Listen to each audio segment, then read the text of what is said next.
je suis passé tout à l'heure, il y avait un petit rassemblement à Paris là pour la Palestine, par rapport à ce qui s'est, par rapport, je sais pas si vous avez dû voir passer tout ça, hein, aux récentes vidéos qu'il y a eu à l'assaut de Rafah hier, c'était assez hardcore, assez difficile.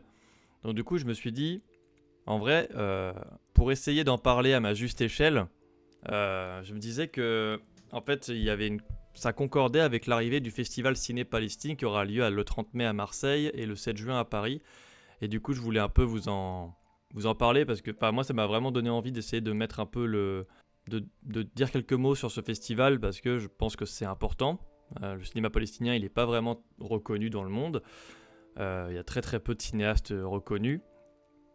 Et au vu de ce qui s'est passé hier, j'ai eu un élan de me dire il faut parler un peu de ça, et il faut parler un peu de ce que les cinéastes palestiniens tentent de raconter. Alors moi-même, je ne le connais pas très bien, le cinéma palestinien. Euh, il y avait un écrivain dans Notre Histoire de Godard, qu'il a sorti au début des années 2000, je crois, qui disait C'était un écrivain et un poète, je crois, qui disait qu'un peuple sans poésie est un peuple vaincu. Et il disait ça dans le cadre d'un entretien, il me semble, dans le film, où il dit que en fait, le cinéma en Palestine, c'est un peu le seul moyen qu'il leur reste pour essayer de faire comprendre aux gens ce qui se passe là-bas. Et je trouve toujours intéressant les cinémas qui sont empreints comment dire, d'un pays qui n'est pas une grosse puissance, d'un pays qui subit une colonisation. Et en fait, souvent, quand tu vas fouiller dans les cinémas de ces films-là, je trouve qu'à chaque fois, c'est une source de richesse assez folle, en fait, sur leur manière d'essayer de parler de leur situation.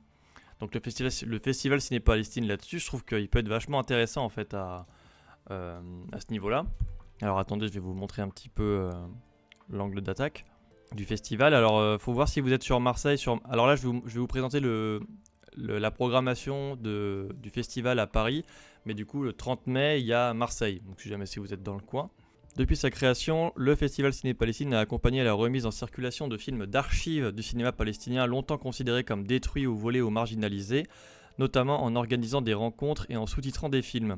Cette année, le FCP se concentre sur la restauration des films et sur l'importance des archives familiales dans la création artistique. Le titre du Focus, Palestine in the Eye, rend hommage à Anti Jawari et exprime le désir de mettre en lumière les archives du FCP lors de sa 10e édition. L'ouverture s'appelle Gaza hier, aujourd'hui, demain, et en résonance avec l'actualité, donc c'est la 10e édition du festival. Cet hommage vise à dénoncer la violence persistante qui frappe la bande de Gaza depuis le début du blocus en 2007, accentuée par le génocide sans précédent commis depuis octobre 2023 à l'égard de sa population. Une série de films sera projetée en ouverture à Marseille le 30 mai à 20h au cinéma Les Variétés et à Paris le 7 juin à 20h au cinéma Lumineur Hôtel de Ville. Scène d'occupation à Gaza, Vibration from Gaza, machin.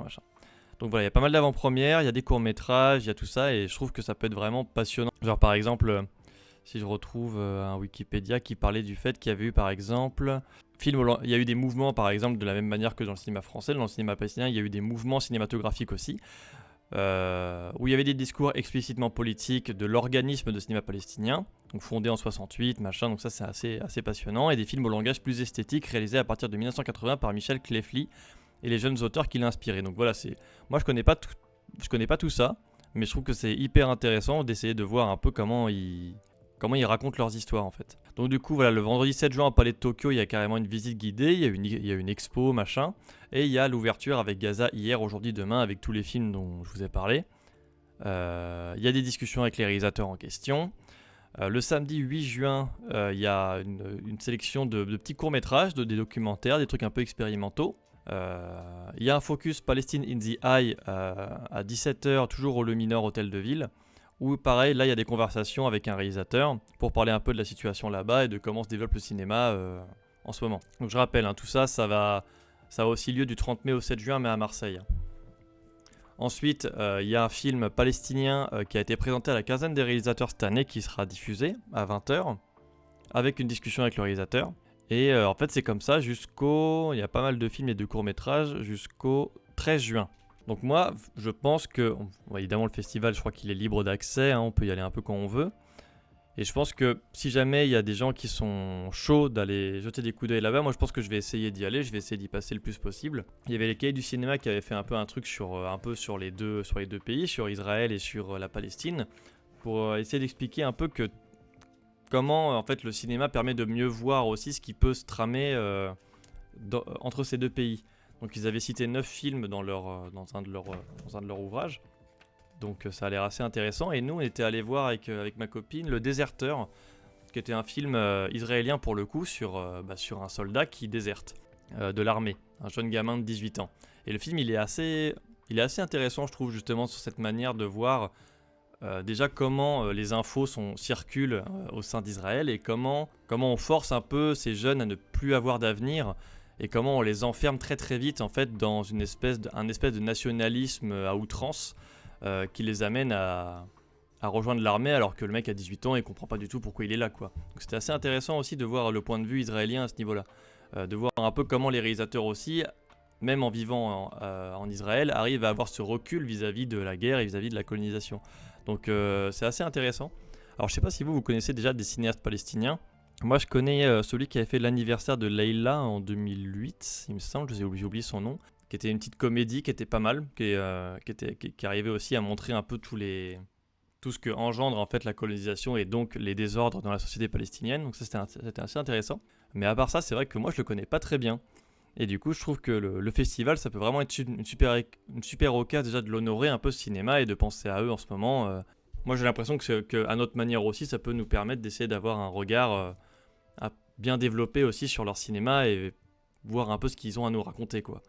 Mais donc voilà, donc en fait, sur cet aspect-là, je trouve que le cinéma palestinien a beaucoup de choses à nous raconter. Donc si jamais vous êtes dispo, n'hésitez pas. Lumineur Hôtel de Ville dans le coin à Paris et puis à Marseille.